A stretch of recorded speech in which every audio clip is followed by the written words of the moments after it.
Seekor monyet peliharaan warga yang terlepas terekam warga saat memasuki perumahan di Bambu Apus, Pamulang, Tangerang Selatan, Banten. Diduga monyet terlepas karena lapar dan mencari makan. Sebab monyet nampak sangat agresif. Warga segera menghubungi petugas pemadam kebakaran karena monyet sempat menyerang dan melukai sejumlah orang. Menggunakan jaring, petugas menangkap monyet yang diduga sudah lepas dari kandangnya sejak pagi hari. Monyet kemudian dibawa ke Mako Damkar. Dari Tangerang Selatan, Banten, Nunung Purnomo, iNews melaporkan.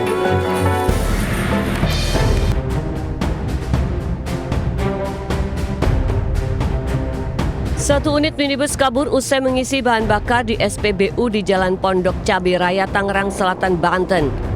Aksi tak terpuji sang pengemudi ini terekam CCTV hingga viral. Peristiwa bermula saat petugas hendak memberikan struk pembayaran. Namun tak disangka pengemudi segera tancap gas tanpa membayar. Usai kejadian, pihak SPBU segera melaporkan ke polisi akibat menderita kerugian ratusan ribu rupiah. Polisi juga sudah memeriksa CCTV dan meminta keterangan saksi di lokasi. Saat ini polisi sudah mengetahui identitas pengendara berdasar nomor plat kendaraan dan tengah dalam pengejaran. Dari Tangerang Selatan, Banten, Nunung Purnomo, iNews melaporkan. Pemeran pria dalam video asusila yang melibatkan anak vokalis band ternama Ade ditangkap polisi. Pelaku sengaja menyebarkan video syur tersebut akibat sakit hati usai diputus cintanya oleh Ade.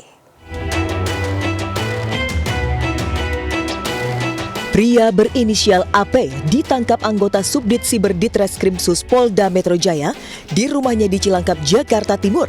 AP sempat membantah menyebarkan video asusila bersama Ade, anak dari vokalis salah satu band terkenal. Namun setelah penyidik menggeledah kamarnya dan menemukan beberapa bukti, pemeran pria dalam video asusila tersebut akhirnya pasrah digelandang petugas ke Polda Metro Jaya. Barang bukti yang disita polisi diantaranya 2 telepon genggam, rekaman video asusila, laptop dan akun email yang digunakan untuk menyebarkan video asusila. Kepada polisi, AP mengaku sakit hati lantaran diputuskan oleh Ade. Ia menyebarkan video syur tersebut ke platform X untuk mempermalukan Ade. Karena tersangka AP sakit hati ya setelah diputuskan oleh saksi Ade, sehingga tersangka AP ini ingin mempermalukan saksi Ade. Saat ini tersangka AP telah ditahan di Rutan Mapolda Metro Jaya dan dijerat dengan pasal berlapis dengan ancaman hukuman 10 tahun penjara. Dari Jakarta, Den Helmi Sajangbati, iNews melaporkan. Sementara siswi SMP di Bekasi yang menghilang hampir sebulan ternyata karena menjadi korban pelecehan seksual kakak iparnya. Keluarga yang geram melaporkan pelaku ke aparat kepolisian.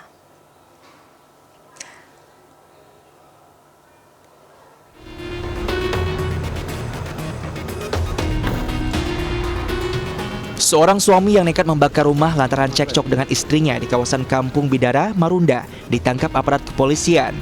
Pria 38 tahun ini ditangkap saat bersembunyi di rumah kerabatnya.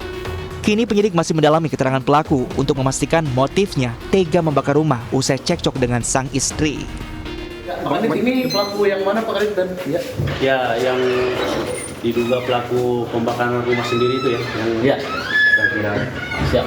Kami untuk proses periksa dulu ya. Sebelumnya kebakaran rumah terjadi di Jalan Kampung Bidara Marunda, Cilincing, Jakarta Utara.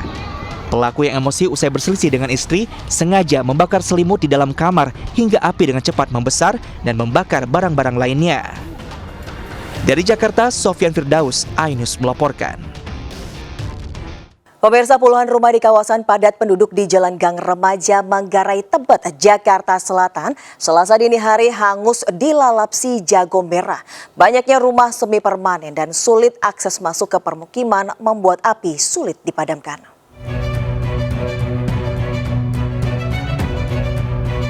Api dengan cepat membesar dan melalap puluhan rumah di Jalan Gang Remaja Manggarai Tebet, Jakarta Selatan. Sejumlah warga berusaha menyelamatkan barang-barang berharga mereka.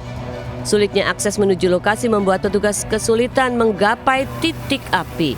Diperkirakan rumah yang terbakar berada di 2 RW yang berjumlah puluhan unit. sih katanya. Dari RW berapa, Pak? RW 8 ini ada. RW 6. RW 6 sampai? RW 12 di sana. Oh, 2 RW? Jadi pemadam itu kebagi dari arah dari stasiun, ada yang masuk dari stasiun juga masuk. Diduga penyebab kebakaran akibat hubungan pendek arus listrik, tetapi untuk mengetahui penyebab pastinya, polisi masih menyelidikinya. Dari Jakarta, Sofyan Firdaus, iNews melaporkan. Dan untuk melihat suasana terkini kita sudah terhubung dengan Yasmin Atania di kawasan Manggarai, Jakarta Selatan.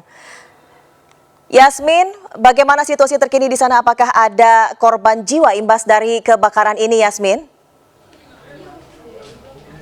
Baik, selamat pagi menjelang siang, Despita dan juga pemirsa. Pasca kebakaran yang terjadi dini hari tadi di pemukiman padat penduduk di kawasan Manggarai, Jakarta Selatan. Untuk kondisi terkini, ini masih ada sejumlah warga yang terus hilir mudik begitu ya, untuk mengunjungi rumah mereka yang terdampak. Pasalnya masih ada sejumlah rumah ini yang mengeluarkan asap dan sedang dalam proses pendinginan oleh pihak pemadam kebakaran yang sedang bertugas. Dan berdasarkan informasi terbaru yang kami terima, tidak ada korban jiwa dalam peristiwa kebakaran ini, namun sebanyak 1.000 kakak terdampak dengan total kurang lebih 4.000 jiwa, dan juga ada 7 korban luka-luka yang sudah dalam penanganan petugas. Kemudian dapat kami sampaikan, Deswita, terkait dengan api ini sendiri berhasil dilokalisasi sekitar pukul 6.30 waktu Indonesia Barat, kemudian sekitar pukul 7 ini mulai dilakukan proses pendinginan hingga saat ini. Dan terkait dengan dugaan sementara penyebab dari terjadinya kebakaran dini hari tadi, ini masih simpang siur, namun berdasarkan informasi terakhir yang kami terima terkait dugaan penyebab kebakaran ini diakibatkan oleh charger ponsel telepon genggam yang ada di salah satu rumah warga yang terdampak, tepatnya di RW 6 yang berada di kawasan Kelurahan Manggarai, Kecamatan Tebet, Jakarta Selatan ini. Adapun memang untuk jumlah RW yang terdampak ada 2 RW, RW 6 dan juga RW 12. RW 12 berada tepat di belakang saya melaporkan saat ini. Dan terkait dengan para korban, sejauh ini selain masih ada yang hilir mudik begitu ya untuk mengecek keberadaan rumah mereka atau kondisi rumah mereka, sejumlah korban lainnya sudah diungsikan dari pihak dari pemerintah Pemkot Jakarta Selatan menyiapkan 5 titik pengungsian. Despita. Baik, terima kasih Yasmin Atania yang melaporkan langsung dari kawasan Manggarai, Jakarta Selatan, dan selamat bertugas kembali. Penyelidikan kasus ibu anak tewas dan menjadi kerangka di dalam rumah terus berlanjut di Bandung Barat, Jawa Barat.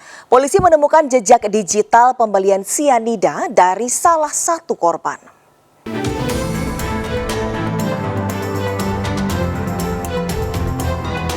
Penyebab kematian ibu dan anak yang ditemukan jadi kerangka dalam rumah masih menjadi misteri di Komplek Tani Mulia, Ngamprah, Kabupaten Bandung Barat.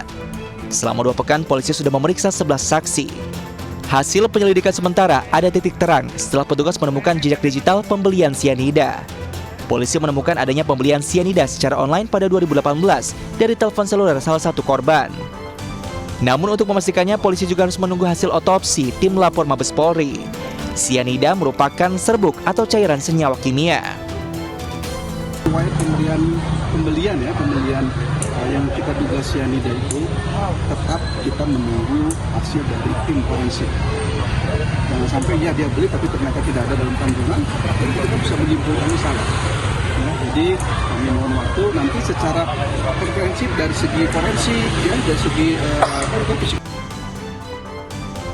Sebelumnya warga geger dengan temuan 2 kerangka ibu dan anak, Indah Hayati dan Ella Immanuel Putra, terbaring di 2 kasur berbeda dalam satu kamar. Sejumlah pesan ditemukan yang ditulis korban di tembok kamar. Kedua kerangka ditemukan mantan suami korban yang datang ke rumah untuk mengambil sesuatu. Korban dan suaminya sudah tidak berkomunikasi sejak 2018 lalu. Dari Bandung Barat, Jawa Barat, Yono Wahyu, iNews melaporkan.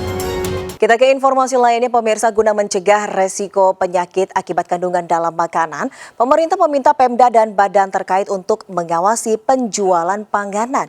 Di antaranya soal penggunaan bahan pengawet dan bahan tambahan makanan yang berdampak buruk bagi kesehatan.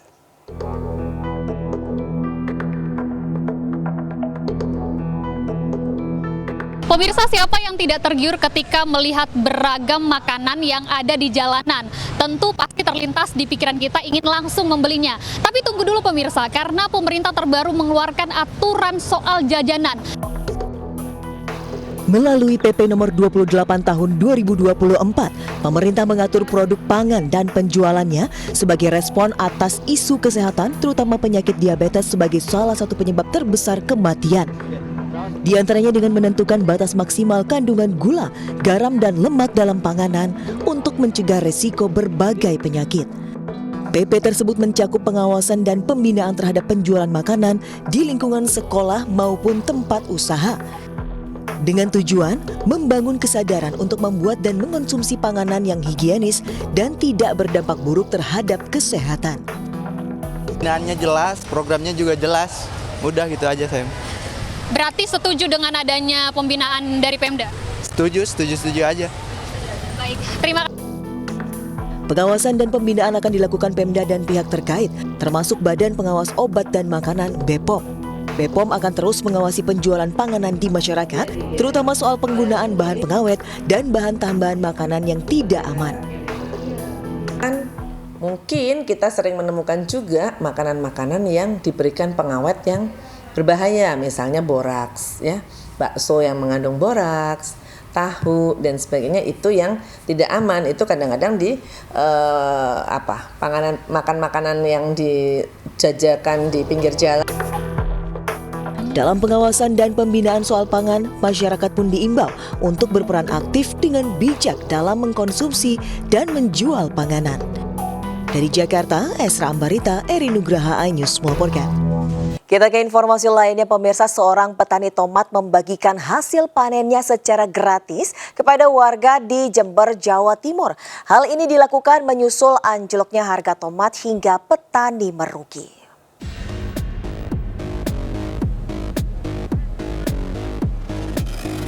Menggunakan mobil pickup, seorang petani membawa tomat hasil panennya untuk dibagikan gratis kepada warga di Jember, Jawa Timur. Sejumlah emak-emak pun segera datang dan tidak menyia-nyiakan kesempatan ini. 1 kuintal lebih tomat yang dibagi-bagikan gratis segera ludes.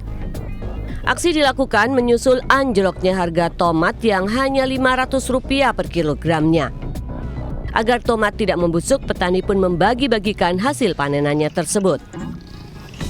Kita hari ini bawa 1,5 kintal, kita kemarin sudah bagikan 1 ton lebih di desa. Kita bawa ke kota, di depan gedung Dewan, biar wakil rakyat lebih peka dan peduli kepada nasib petani ke depan. Berapa kerugian petani yang... Sekarang tidak bisa dihitung, tidak nutut, tidak kembali modal. Saat ini ada 50 hektar lahan tomat di Jember dan terdampak anjloknya harga tomat di titik terendah. Dari Jember, Jawa Timur, Bambang Sugiarto, iNews melaporkan. Pemirsa, Presiden Joko Widodo sibuk menjalani serangkaian kegiatan sejak kembali berkantor di Ibu Kota Nusantara jelang HUT ke-79 RI di IKN. Sejak kemarin, Presiden Joko Widodo kembali berkantor di Ibu Kota Nusantara dan menjalani berbagai kegiatan.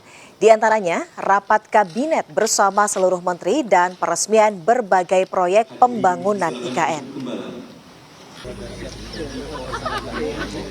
Pagi tadi, Presiden Joko Widodo bersama Wapres Ma'ruf Amin dan sejumlah menteri menghadiri pertemuan bersama para kepala daerah seluruh Indonesia.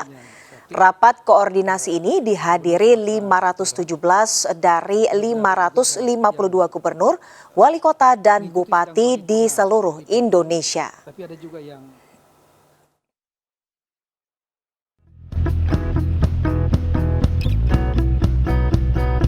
Autonomous Rail Transit atau kereta otonom akan dioperasikan di Ibu Kota Nusantara untuk mengangkut tamu VVIP dan undangan dari titik Sumbu Kebangsaan Barat ke lokasi upacara kemerdekaan. Satu rangkaian kereta otonom yang terdiri dari 3 gerbong ini bisa mengangkut 200 orang. Kendaraan teknologi terbaru ini akan dikembangkan Otorita IKN melalui sistem transportasi hijau. Kereta otonom ini merupakan kereta tanpa rel yang bisa dikendalikan dengan atau tanpa supir yang akan berjalan menggunakan sensor di atas marka yang sudah ditentukan.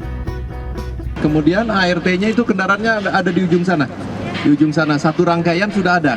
Kemarin saya di sana, Itu yang tadi bisa satu kali jalan bisa membawa kurang lebih 200 orang. Nah, sekitar yang sedang disiapkan 4 titik ya, Pak? 4 titik, 4 halte. Ya.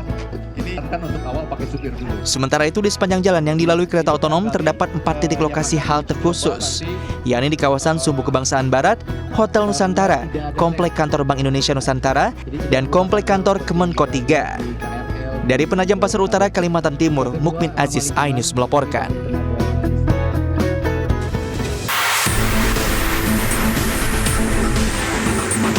Berbekal jaring dan serokan ikan, ratusan warga menyerbu sungai di Desa Grabagan, Kebunten, Tulangan, Sidoarjo. Mereka beramai-ramai menangkap ikan yang naik ke permukaan, diduga akibat penurunan suhu air dampak perubahan cuaca. Hasilnya, warga bisa mendapat bermacam-macam jenis ikan, keting, udang, hingga ikan bader. Warga mengaku ikan hasil tangkapan ini akan dimasak dan dikonsumsi bersama keluarga. Ikan ada sama keting. Ini nanti rencana mau dipakai apa ikannya? Dibakar-bakar. Aman nggak, Mas? Aman. Dapat berapa tadi? Paling 5 kiloan. Munculnya ikan ke permukaan biasanya terjadi saat musim kemarau karena air sungai makin dingin sehingga membuat ikan naik ke permukaan dan mudah ditangkap. Dari Sidoarjo, Jawa Timur, Pramono Putra, iNews melaporkan.